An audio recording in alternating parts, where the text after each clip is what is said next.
امروز ما در نشر نوبتی برنامه اروپا افروز مستقیما قرار داریم و حالا در مهمونی برنامه ما همکارانم فریدون سفرزاده و همچنین ایمانبک شادیبک زاد قرار دارند. خوش آمدید میگویم هر دوی شما رو به استودیو و طور ما از نتیجه بازی میبینیم. دسته پاریس سن ژرمن در سفر مقابل ارسنال در ورزشگاه امارات پیروزی به دست آورد 1-0 و توانست که در برابر البته پیروزی امکانیت های خود رو هم برای برآمدن به فینال باز هم بیشتر کند. خوب بیاید مختصرا اندیشه خود رو بگویید درباره بازی و بعدا تحلیل پوره رقابت رو آغاز میکنیم. مرحمت فریدون. هر دو دسته یک بازی برابر داشتند، اما دیدیم که در آغاز رقابت دسته پاریس سن ژرمن با گل عثمان دمبله به پیش برآمد و محض با شرافت همین گل توانستند که پاریژیا پیروزی به دست آورند. اما از لحاظ عمری از لحاظ بازی نظر کنیم هر دو دسته بازی برابر داشتند، اما دسته پی اس جی نسبت به ارسنال یک بازی دسته جمعانه داشت و محض کلیدی غلبه آنها نیز همین بازی دسته جمعانه آنها بود. محض در همین بازی ها معلوم می شود که برای ارتتا بازیگران ضرورند که از کرسی احتیاطی به میدان برآمده محض همین هیئت اولیه رو پرقوت‌تر کنند، ولی متاسفانه چنین بازیگران نیستند و نتیجه هم چنین میشود. تشکر. خوب بیاید اکنون آغاز کنیم تحلیل رقابت شب گذشته رو و پیش از همه توجه میکنیم به هیئت‌هایی که مربیان انتخاب کردند. طور ما در برنامه دیروزه اشاره کرده بودیم در مورد اون که مشکلی اساسی خط میانه میدان خواهد بود برای دسته ارسنال، چون که اینجا توماس پارتی نیست و به جای اون میکل مرینو کوین فرآورده شد و در نقش هجوم کننده مرکزی باشد ما لیاندرو تروسارد رو دیدیم. در دسته پاریس سن ژرمن باشد از این جهت مشکلی ها نبود. من فکر میکنم ببینید در بازی ارسنال اصلا تا دقیقه 35 ما یگان خصوصیت میزبانی داشتن و نیروی ایلاوگی داشتن ارسنال رو مشاهده نکردیم. تا دقیقه 35 ببینید تنها یک ضربه راست بود و یگان نفری به قول زنده ای که در میدان بود اون بوکایو ساکا بود. پس مدام تلاش میکرد در خط حمله کوشش میکرد که از کسی گذرد، تلاشو به سمت رخ نکردن دروازه محض از جانب این بازیگر وجود داشتند، ولیکن رئیسی که در بازی ارسنال ما دیدیم عموما از خود درک نداد. این به فکرم در 100 سال یک بار میدرخشد و باز خاموش میشود. میکل مرینو هم اصلا ببینید در دوام موسم وقتی که او در نقش تماما دیگر بود، در نقش حمله‌ور مرکزی و فایدهش بیشتر بود، ولی اینجا از مجبوری که چون تغییرات شد ما عموما منفعت بخشی خاصه مرینو را ندیدیم و آن خصلت خاصه پاریژیا که بر وقت‌تر با استفاده از اشتباه حریف گل میزند و بعدا در خط دفاع می‌نشینند، اون باز هم کار داد. ببینید در وقت استون ویلا چنین بود، اونها در سفر هم در سفر گل‌های بر وقت زدند، هم در میدان خود اون گل‌های بر وقت زدند، بالاخره اونها توانستند حفظ نمایند. بله، همچنین در بازی جوابی با لیورپول هم. بله. اگر ما به هیئت پاریس سن ژرمن هم نظر افکنیم ببینید که اونها در هر یک موقع دو بازیگری دارند که اونها میتوانند که به میدان وقتی که عوض کردن یکدیگر رو موقع یکدیگر رو بسیار خوب پررا اشغال کنند و در همین بازی در کنارش بسیار هنرنمای خوبی خیویچ کاراسخلا رو دیدیم که در بازی جوابی مقابل استون ویلا چندان درخش خوب داشت، اما از آن پیش در بازی که در پاریس بود بسیار بازی خوب نشان داده بود و همچنین از هیئت اساسی دزیر دوی در آغاز رقابت به میدان برآمد و او که حالا در همین موسم در موسم دبیوتی خود بسیار یک درخشی خوب دارد و 13 گل و 11 پاس گل در همین موسم انجام داده است و بسیار یک عمر خوب برای این بازیگر جوان است و بیشتر خود را شبیه نیمار میکند و توانسته است که همین موقع را نیز در هیئت دسته پاریس سن ژرمن پررا اشغال کند و همچنین وقتی که او را عوض میکند لوئیس انریکه برادلی بارکولی به جای به میدان میآید و میتواند که باز هم همین موقع را پرقوت‌تر کند و همین گونه موقع‌ها هستند از هیئت دسته پی اس جی که لوئیس انریکه میتواند که یکی رو گیرد و دیگری رو به میدان برآورد، هم در خط حمله هم در خط نیم مفیزا چنین هست. در خط دفاع نیز موجود است که ویتینیا پاچو رو چند مرتبه الکی جای اون موقع اون رو عوض کرده است که نتیجه نیز هست و از هیئت دسته ارسنال چنانه که اولو ایمون قید کرد چنین بازیگرانی نیستند که یکدیگر رو در میدان موقعشون رو پورا عوض کنند و اشغال کنند و تغییرات نیز در همین بازی از هیئت دسته ارسنال کمتر بود و شاید یکی از ناکامی دسته ارسنال همین نیز باشد.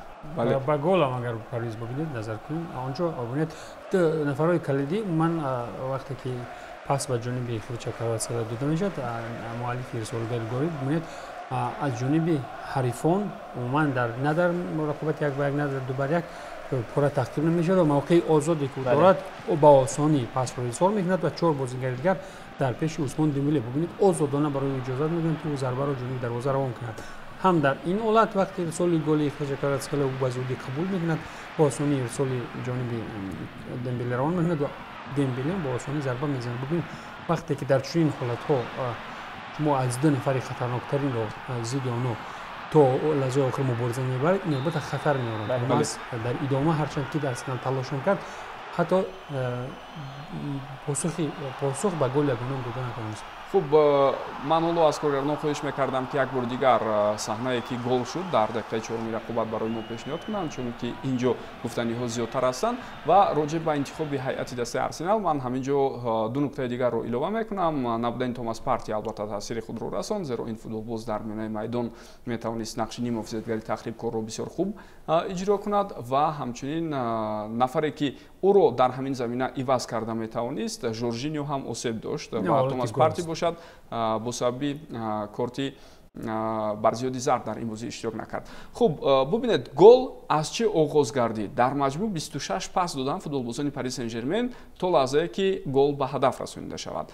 و چیز دیگری مهم این گل خیلی شباهت زیاد دارد به گلی که آنها در انفیلد و دروازه دسته لیورپول زده بودند. دفاعگر مرکزی پاس می‌دهد به خط میانه میدان آنجا عثمان دمبله طور ما می‌بینیم با پورگی خالی است او این هجوم رو راه اندازی می‌کند و همین طور پاس با خریچا باز با مرکز روان میکند و دمبله هم بسیار خوب ضربه میزند. این 25مین گل در سال 2025 برای عثمان دمبله است و او بهترین نشانزن است. اسیبی گل و پاس 45 در 45 بازی 45 گل اسیست دارد. و در همین جا یک چیز چولوکی بسیار خوب رو استفاده کردن بازیگران دسته پی اس جی. ببینید که در اولین رسیش خویچا کواراtskhlia توپ رو با عثمان دمبله میدهد در مرکز میدان خالیگی کسی او رو اون نمیخورد برو در اولین رسیش خود گل میزند. بعد دکلان رایس دو بار خطا کرد. انا اینجا وقتی که باز هم به نزد فوتبالباز دسته پی اس جی میاد به نزد خویچا خالی میموند موقعی که عثمان دمبله است و اونجا آزادانه فوتبالباز فرانسوی ضربه میزند. و در اینجا دروازه‌بان دسته ارسنال نیز هیچ کاری کردن نتونست و هیچ انتظاری نداشت که شاید عثمان دمبله چنین ضربه میزند. با یک چوت چالوکی ضربه زد و اگر ضربه را میگرداند ببینید اشرف حکیمی الکی چون حمله‌ور مرکزی تیار است که دوباره از کوشش دومی توپ رو وارد دروازه نمود و چنین حالت هم بود. ببینید وقتی که در پاریس در بازی پیشتر از اون خطرناکترین خطر را انتظار می‌کردند ولی دفاعگران به هجوم می‌گذاشتند و از دفاعگران گل می‌زنند. در دو رقابت پیشین ببینید نمایندش و خود اشرف حکیمی چگونه کار رو به جای حمله‌وران به انجام می‌رسونند ولی که ممکن عامل اساسی سر دادن گل خود همون پاسگزاری بسیار با شماره زیاد به قول راگوم زده بودن بازیگران دسته میزبان و آنها به تعلق افتادند و قول پیام نبردند که کار تا به چون حالت میرسد سرعت بخشی خصوصی بازیگران پاریسی تا جای سبب آن شد که آنها در غفلت گذارند آن خط دفاع ارسنال که ما زیاد تعریف توصیف کردیم در بازی دوره چهارک نهایی لیگ چمپیونز ریال مادرید. خب ببینید که دسته ارسنال در 30 دقیقه اول اصلا ندونست که چگونه ضد حریف مقابلت نشون بدهد. صورت بین‌نهایت بلندی بازی از سوی دسته پاریس سن ژرمن نشان داده شد. خب شما انتظار بودید که همین گونه بازی رو آغاز میکنند دسته لوئیس انریکه؟ اینها در گذشته نیز چنین طور آغاز میکردند. ببینید در دو مرحله دیگری لیگ چمپیونان در مرحله پلی آف هم چنین بود. اینها نیروی بزرگی با سرعت آغاز کردن بازی رو دارند. در صورتی ایواز دچار جراحت شدن یگان بازیگر آنها باز نفران دیگر رو دارند که آنها به خوبی ایواز کرده توانند و این سیناریو البته انتظار شدن ممکن بود ولی ببینید بعد از دقیقه 35 ملکه نیرو کمتر گرفت و آنها با قول به قفا نشستند و از دقیقه مرحله 35 تا 45 برعکس شد. ارسنال با هجوم گذشت آنها تو یک گل هم زدند بعدا در ادامه که در حالت افساید بکار کرده شد. آن گل در آغاز قسم دوم بود ولی دو امکانیت از همان فاصله دقیقه 35 تا 45 با شکل دسته ارسنال به میان آمد و سری بسیار مهمی دوناروما رو هم باید اشاره کنیم چون که دروازه‌بان ایتالیایی 5 سیو مهم رو در مجموع به قد گرفت و دو تاش به نهایت ضروری و در لحظه‌های حساس بود. بله اگر در از این پیش ما با بازی نظر افکنیم قهرمان اساسی در هیئت پی اس جی ماس جیانلویجی دوناروما بود. در بازی امروزه نیز ببینید که در همین فرصتایی که برای تروسارد بود برای گابریل مارتینلی بود چگونه اونها رو برطرف کرد جیانلویجی دوناروما و واقعا هم در خط دروازه بسیار خوب در همین بازیایی که مقابل استون ویلا بود مقابل لیورپول قهرمان اساسی بود و امروز می‌بینیم باز مقابل ارسنال در همین بخوری قهرمان اساسی ماس جیانلویجی دوناروما است. ولی همون گلی که بالاتر ایمانبک شما اشاره کردید راستی در وضعیت استانداردی حرکت فوتبالبازان دسته آرسنال اگر اهمیت داده باشد پیش از پرتوف بسیار جالب است و بعدا گل هم زده میشد. میکل مرینو خیلی خوب گل زد اما طور ما میبینیم اونجا آفساید البته دیده شد. در هفته قسم یکم حالت‌های بحثناک بودن از اون دو موردی که احتمال تعیین پنالتی از سوی وونچیچ دوباره مرکز بود اما طور دیده شد در هر دو حالت هم داور البته قرار برآورد که پنالتی نیست و حالتی که البته آرسنال گل میزند و ما شما میبینیم این آغاز قسم دوم دقیقه 47 است. میکل مرینو با زدن گل دست یافت و توجه کنید با اون مثل حرکت فوتبالبازان دسته آرسنال که مثل قطوره در یک جا جمع شده بودند و بعداً از قفا به مرکز آمدند در حالی که خودشان از اول معلوم بود که در آفساید هستند. یک بازیگزاری بسیار هم جالب از جانب شاگردان میکل ارتتا. قبلا ما چنین بازیگزار فکر میکنم در هیئت دسته آرسنال ندیده بودیم. قبلا در دسته منتخب انگلیا یک مدت همین چیز دیده شده بود. من نیکولا ژاور مربی که با وضعیت استانداردی جوابگو است دویمو کشفیات‌های نو میکند. اگر یگان چیزی نو اختراع کرده او رو دسته های حریف аллакай фаҳманду омӯзанд муқобили он гӯем истодагарӣ карда тавонанд боз ҳам чизҳои нав кашфиётҳои нав ҷузъиётҳои нав илова мекунад ва арсенал умуман аз вазъиятҳои стандартӣ дастае аст ки беҳтар аз ҳама дар аврупо истифода мебарад. хуб дӯстони гиромӣ дар идома тавре мо дидем футболбозони дастаи арсенал боз як имконияти дигар доштанд ва барои леандро тросард ин фурсат ба миён омад, нафаре ки дар нақши ҳуҷумкунандаи марказӣ бозӣ кард, аммо зарбаи задаи ӯро боз ҳам донарума бартараф мекунад. умуман дар мавриди дарвозабони Пари Сен-Жермен бояд бигӯем ки ӯ дар бозӣ бо Ливерпул ҳам хело ҳунарнамои хуб дошт, бо Астон Вилла ҳам ҳамчунин. чунин ба назар мерасад ки агар донарума дар як мусобиқа агар воқеан ҳам сатҳи баланди худро нишон диҳад мисли чемпионати Аврупо 2020 ӯ то ба ҳамон сатҳи баландтарин то финал ҳамон дараҷаи баланди бозии худро нигоҳ дошта метавонад. бале чунин ба назар мерасад, аммо дар баъзе мавридҳо боз донарума иштибоҳе мекунад ки мо аз он интизор масалан дар бозии охире ки Италия дошт дидем ки чӣ гуна иштибоҳ карду чӣ гуна гол шуд. аммо ҳоло дар формаи хуб аст, дигар он иштибоҳро фаромӯш кардааст ва агар ҳамин тавр рафтан гирад, бибинед дар бозии муқобили Брест аз дохили дарвоза тӯб нагирифт, дар бозӣ бо Ливерпул чӣ гуна сейфи олӣ буд, ҳам дар хона ҳам дар бозии сафарӣ, дар бозӣ бо Астон Вилла низ чунин буд ки агар ҳамин сурати бозие ки Астон Вилла дошт ва Ҷанлуиҷи Донарума наметавонист ки ҳамин фурсатҳоро бартараф кунад, пас наздик буд ки Пари Сен-Жермен аз идомаи мусобиқа бенасиб монад. онҳо танҳо бо тафовути як тӯб тавонистанд ки пирӯзӣ ба даст оранд ва дар бозии имрӯза низ аз ҳама коэффициенти баланди баҳоро низ ба Донарума доданд ва беҳтарин бозигари вохӯрӣ низ ӯ буд. аммо дарвозабони дастаи Арсенал низ дар ҳамин бозӣ дидем ки якчанд фурсатҳоро бартараф кард, аммо дар идома як голе ки доштанд бозигарони дастаи Париж тавонист ки онҳоро ба пирӯзӣ расонад. пас аз бозӣ Луис Энрике низ чунин қайд кард ки калиди муваффақияти онҳо дар ҳамин бозӣ ин дастаҷамона бозӣ кардани онҳо будааст ки тавонистанд ки ба муваффақият ноил гарданд. Донарума бубинед чанд иштибоҳе ки ин мавсим карда буд, баъдан ӯро ба курсии эҳтиётӣ нишонданд ва ин чизам ӯро ба як ангеза иловагӣ барои ӯ мебахшад. бубинед ӯ баъдан исбот намуд ки воқеан дарвозабони рақами аввал аст ва агар ки дар сурати баръакс чунин натиҷаро баръакс нишон диҳад, ӯ метавонад мавқеашро аз даст диҳад ва ин чиз ӯро ба пеш такон медиҳад. лек ҳамин усулро Луис Энрике аллакай дар ҳамин мавсим боро кор бурд. агар дар оғози мавсим мутаваҷҷеҳ шуда бошем, гарчанде ки дар лига як ПСЖ ба бохтор рӯбарӯ намешуд, аммо як нофаҳмие дар дохили даста буд ва ба ҳамин тартиб Усмон Дембелеро ҳатто дар чанд бозӣ муҷозот кард Луис Энрике ва ба ҳайати ҷавонон ӯро фиристод ва мебинем ки чуноне имон қайд карданд ангеза медиҳад ҳамин коре ки мутахассиси испанӣ кор мефармояд ва ҳам Донарума ҳам Усмон Дембеле ҳоло беҳтарин бозии худро нишон доданд. хуб тавре ҳар ду мураббиён ишора карданд, буд ҳолатҳое ки ҳамин бозӣ метавонист ҳисоб 0-2 шавад ва ин ки 1-1 шавад. масалан ҳолатҳое ки 0-2 шуданаш мумкин буд дар поёни рақобат бо иштироки футболбозони дастаи Пари Сен-Жермен ба миён омад ва зарбаҳои онҳо ба тир ва сутуни дарвоза расида баргашт. бубинед Брэдли Барколе ба майдон омад, Гонсало Рамош, ду бозигаре ки мо гуфтем болотар ки вақте ки ПСЖ ивазкунанда дорад, онҳо ба майдон баромаданд ва чӣ гуна ҳунарнамоии шоистаи худро нишон доданд. махсусан барои Гонсало Рамош дар охирин фурсат зарбе ки буд ва аз он пеш Брэдли Барколе як имконияти хуб дошт, аммо онҷо тири дарвоза ва дарвозабон тавонист ки Арсеналро наҷот диҳад. ва агар ки диққат карда бошед, баъд аз дақиқаи 75 он тарафтар мебинед ПСЖ иваз кардан гирифт бозигарони худро, вале ки новобаста аз он ки бозии Арсенал заиф мешуд ва норасоӣ ба чашм мерасид, Артета дигар илоҷ надорад киро ба майдон даронад. бубинед дар ҳолате ки یک گل کمتر دارند 0-1 بود.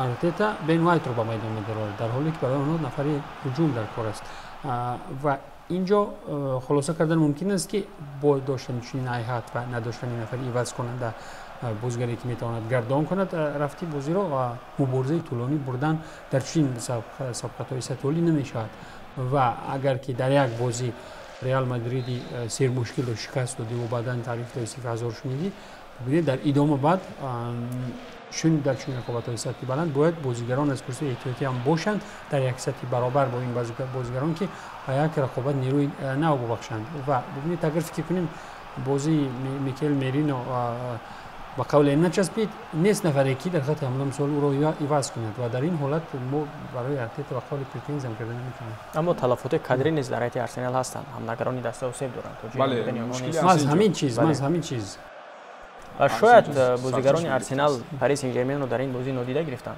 آنها ریال مادرید رو شکست دادند، یکی از رقیبان سرسخت رو و توجیه فارغ بال نیز گردیدند. و اگر در بازی با ریال ببینید که ارسنال چگونه به حریف یگان امکانیت نمیداد، اما امروز برعکس من فکر می‌کنم گپ در سر نادیده گرفتن نیست. اینجا در فوتبال این سطح در فوتبال کسبی آنها کوشش کردند تا دل حالت کوشش کردند. بوکایو ساکا از فعال‌ترین نفر ارسنال بود، من مرینا یک گل زده بود، اون سیوی دناروما اگر نمیشدن اصلا ارسنال با زور توان خود کوشش کرد ولی متاسفانه در میدان خود کاری رو کردن نتوانست. ضد آن پریجی که الکی نشان داد ببینید در اولین مرحله پلی آف الکی بهترین دسته اون دوران جهان رو شکست داد، لیورپول رو شکست داد و در ادامه هرچند که استون ویلا در بازی جوابی برای دردسر ایجاد کرد با اون دو گل بر وقتی سفری خود توانست که اون پیشتازی خود را حفظ کند. در اینجا من فکر می‌کنم که برای ارسنال ما از اون ذخیره کادری که ندارد نرسید و این تغییرات مجبوری که ارتتا انجام داد تا جایی برایش مشکل پیش آورد. ولی که ببینید در صفحه پس‌جی استعدادها زیادن، ستاره‌ها را آورده از زمستان خروج آمد چگونه به دست کمک می‌کند و برای همین باید که در چنین مسابقه‌های سطح بزرگ با ذخیره بزرگ به میدان آمد. ولی ریال که مشکل بسیار دارد ولی که با ننگ و نام هرچند که دسته 15 جایزه هم داشته باشیم من فکر میکنم با ننگ و نام و با این قدر شور و ولولت دیگر در این فوتبال دراز رفتن نمیشود. به هر حال آنها هم انسانند در میدان ریال مادرید، آنها اشتباه میکنند، آنها نفرانی ندارند که مبارزه برند و ارسنال از این اشتباهی ریال مادرید استفاده کرد. اما در همون بازی ریال مادرید بازی دستجمعانه نداشت و یکی از سبب‌های ناکامی نیز همین گفته میشد. اما دیدیم که PSG همون اصول کار برد، آنها یک بازی دستجمعانه داشتند و این سخنان رو پس از بازی لوئیس انریکه نیز در نشست مطبوعاتی ارائه کرد و اما سرمربی دسته ارسنال میکل ارتتا اونجا قید کرد که ما اشتباه خود را جبران خواهیم کرد و در پاریس تنها بهر غلبه مبارزه خواهیم برد. اما تا کجا این گفته‌های او به حقیقت تبدیل می‌شود البته خواهیم دید. بله баҳудиҳӣ ҳам албатта ҳар гуна буд, яъне ба ин маъно ки баъд аз ғалабаи арсенал муқобили реал мадрид миёни довталабони асосӣ дар мусобиқа байни чор дастае ки боқӣ монда буд, ман аз арсеналро пешгом медонистам, баҳри пирӯзии шонси ин дастаро бештар баҳо медоданд. аммо баъд аз бохт дар бозии якум аз Paris Saint-Germain акнун имконияти ба финал баромадани онҳоро ҳоло 24% бале арзёбӣ карда истоданд. хуб омори бозӣ ҳам барои мо дастрас аст дӯстони гиромӣ ва тавре мо мебинем фоизи тӯбдорӣ тафовути зиёд надорад, зарбаҳо 5/4 дар маҷмӯъ агар бигирем зарбаҳо 10/11 аст, аммо зарбаҳои рост 5/4 буд, севои дарвозабонҳо 3/5 ва ҳамчунин нишондиҳандаҳои дигарро ҳам метавонед бубинед. як чизе ки ҳаминҷо ман мехостам қайд кунам, болотар Фаридун дар мавриди он гуфт ки аз нигоҳи бозӣ ва баллҳое ки ба футболбозон гузоштанд Донарума беҳтар буд, аммо баъд аз хотимаи бозӣ худи УЕФА расман Витиньяро беҳтарин бозигари ин рақобат эътироф кард. ӯ шумо тасаввур кунед 11 километр зиёдтар дар майдон давидааст ва беш аз 90 пас дошт, 100% ҳамаи пасҳояш бехато рафта расиданд. дар ҳоле ки ӯ ним муҳофизатгари марказӣ аст ва дар ин мавқеъ албатта хо нохо иштибоҳ кардан ногузир аст дар баъзе аз ҳолатҳо, аммо Витинья ҳамин сатҳи баландро нишон дод. дар мавриди шонс ва имкониятҳои дастаи Арсенал бояд мухтасар аз шумо бипурсам. Арсенал имкони ба финал баромаданашро мо болотар гуфтем ки аз рӯи баҳодиҳие ки ҳаст дар васоити ахбори оммаи Аврупо 24% баҳо додан аз рӯи нишондиҳандаҳо. шумо чӣ қадар арзёбӣ мекунед? من فکر میکنم اگر که توماس پارتی به میدان برگردد در بازی جوابی و ارسنال تلاش میکند شانسی بسیار دارند آنها برای گذشتن به مرحله دیگر، ولیکن با وجود آن باخت در میدان خود و وابسته به تجربه حفظ کردن نتیجه از جانب دسته پاریژی من فکر میکنم که اینجا پی اس جی اندک فایزهای بیشتری رفتن به فینال رو دارد. به فکر من اگر باز میکل ارتتا شاید از یگان استادش مسئولیت گیرد و مقابل پی اس جی یگان بازی خوب نشان دهد، شاید در بازی دیدیم که لیورپول در پارک د پرنس پاریس سن ژرمن رو شکست داده بود و شاید ارسنال نیز همین کار رو کرده تواند. ولی استاد ارتتا هم دیگر خود نمیداند، خود بله. در درون پرابلمش متوجه شده. بله، اما میبینیم که اسلوب بازی همین موسم از خود پاریس سن ژرمن مغلوب شد. اما اسلوب بازی دسته پاریس سن ژرمن که لوئیس انریکه قبلا در بارسلونا بود و من همین اسلوب رو میدونم، میبینیم که با ارتتا شاید مصلحت گرفته بود اما مصلحت رو با او کار نداد و شاید این بعد از ارسن ونگر مصلحت پرسید. بله، ارسن ونگر امشب در ورزشگاه بود. بعد از 16 سال ما دیگر برا با دور نیم نهایی برآمدن دست ارسنال رو دیده بودیم. ارسنال بار آخر سال 2009 در دور نیم نهایی اشتراک کرد اما از منچستر یونایتد دچار ناکامی شد. به هر حال روزی 7 می ما شما شاهدی بازی جوابی خواهیم شد و آنجا خواهیم دید که کدام از این دسته ها به فینال میبرند. جای یادآوری است که در این جفت هیچ کدام از دسته ها قهرمان لیگ چمپیون ها نشده است و این موسم البته شانس دارند چی پی اس جی چی ارسنال بار اول در تاریخ خود در بونفوسری مسابقه باشگاهی سیاره و اروپا پیروزی به دست دارند.